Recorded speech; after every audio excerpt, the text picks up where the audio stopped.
নমস্কার বন্ধুরা, রসনা আর test of হোমে আপনাদের স্বাগত।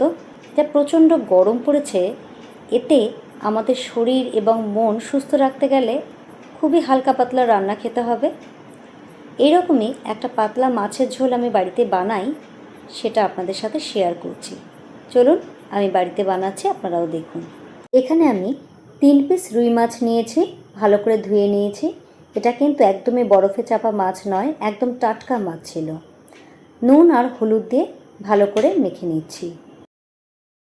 নুনটা একটু কম করেই দিলাম। ভালো করে মাছের এপিট ওপিট মাখিয়ে নিচ্ছি।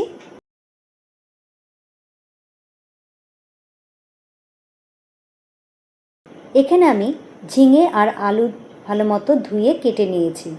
মাছের ঝোলটা আমি ঝিঙে আর আলু দিয়ে করব। দেখুন, ভালো করে খোসা ছাড়িয়ে আমি এই রকম টুকরো করে নিয়েছি। এখানে ভালো করে কড়াইটা আমি গরম করে নিয়ে সর্ষের তেল দিয়ে নিয়েছি।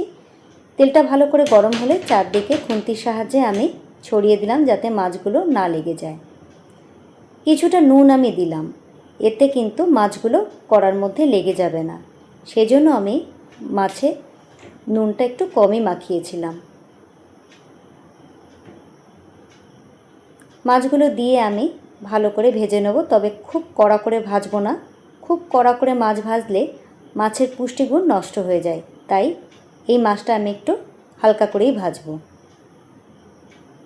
এই রান্নাটা খুবই কম তেল মশলায় হয়।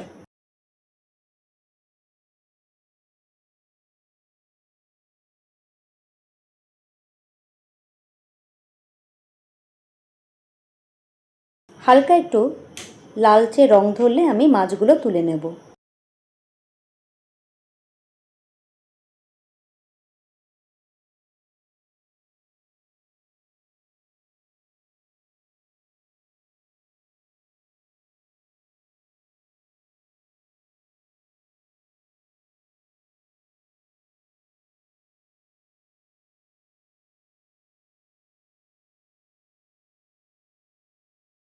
হয়ে গেছে, এবার আমি তুলে নিচ্ছি।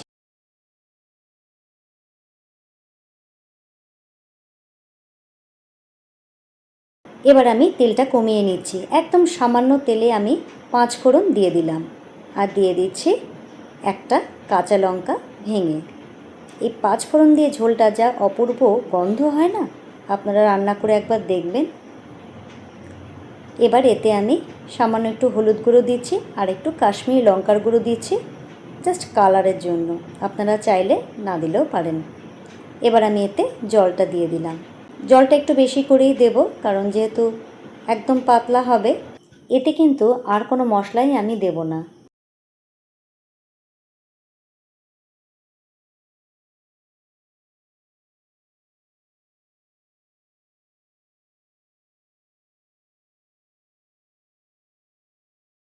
এবার এতে আমি কেটে রাখা আলুগুলো দিয়ে দিলাম। আলুগুলোকে কিন্তু আমি এমনিই দিচ্ছি, না ভেজে। কেউ প্রয়োজন মনে করলে ভেজে নিতে পারেন, তবে যেহেতু আমি কম তেল মশলার রান্না করছি, তাই আমি কিন্তু আলুগুলোকে ভাজবো না। এবার ঝোলটা ফুটতে দেবো, তবে খেয়াল রাখতে হবে আলুটা যেন বেশি সেদ্ধ হয়ে না যায়। 40% মতো সেদ্ধ হবে, তারপর আমি ঝিঙেগুলো দেব। ঢাকা দিয়ে সেদ্ধ করছি। নুনটা দিতে ভুলে গেছিলাম, তাই ঢাকাটা তুলে নুনটা মিশিয়ে দিচ্ছি। ঢাকা দিয়ে এবার আমি আলুটা সেদ্ধ হওয়া পর্যন্ত অপেক্ষা করব। এবার একটা খুন্তির সাহায্যে একটু দেখে নিই। হ্যাঁ, মোটামুটি 40% মতো হয়ে গেছে। এবার আমি এতে ঝিঙেগুলো মিশিয়ে দেব।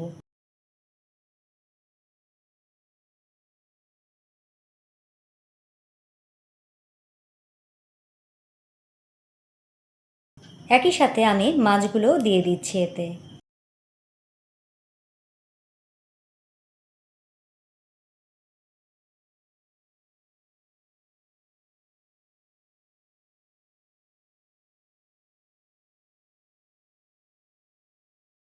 আমি এর মধ্যে সামান্য একটু গুড় ব্যবহার করেছিলাম, জাস্ট টেস্টে ব্যালেন্সের জন্য।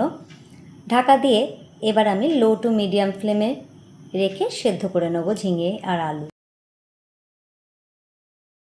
মিনিট 2 পরে আমি ঢাকনাটা খুলে একটু দেখে নিচ্ছি ঝিঙেটা ভালো করে সেদ্ধ হয়েছে কিনা। হ্যাঁ, ঝিঙেটা মোটামুটি ভালোভাবেই সেদ্ধ হয়ে গেছে। আমি কিন্তু আর আলাদা করে কাঁচা লঙ্কা দিইনি, তবে যদি কেউ মনে করেন দিতে পারেন।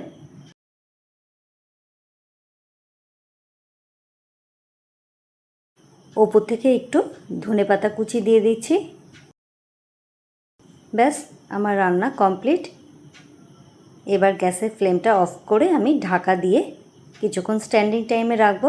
ব্যাস, তারপর গরম গরম ভাতের সাথে এই মাছের ঝোল আমি পরিবেশন করব। তৈরি হয়ে গেল আমার আজকের রান্না, ঝিঙে আলু দিয়ে পাতলা মাছের ঝোল। এটা খেতেও যেমন ভালো লাগে, তেমনই পেটেও কিন্তু কোনো সমস্যা হয় না, কারণ কোনো কিছুই তো ভাজা নেই, শুধুমাত্র মাছ বাদে সবই আমি কাঁচাই দিয়েছি। আমার রান্নাটা কেমন লাগলো বন্ধুরা? আশা করি ভালো লেগেছে। ভালো লেগে থাকলে অবশ্যই একটা লাইক দিয়ে আমাকে সাপোর্ট করবেন। আমার বন্ধুদের জানাই অসংখ্য অসংখ্য ধন্যবাদ আমার পাশে থাকার জন্য। আমার নতুন বন্ধুদের জানাই আমার চ্যানেলে যদি আপনারা বন্ধু হতে চান তাহলে অবশ্যই আপনাদের স্বাগত। সকলে ভালো থাকবেন, সুস্থ থাকবেন। আবারও দেখা হবে অন্য কোনো ভিডিওতে। আজ তাহলে আসি।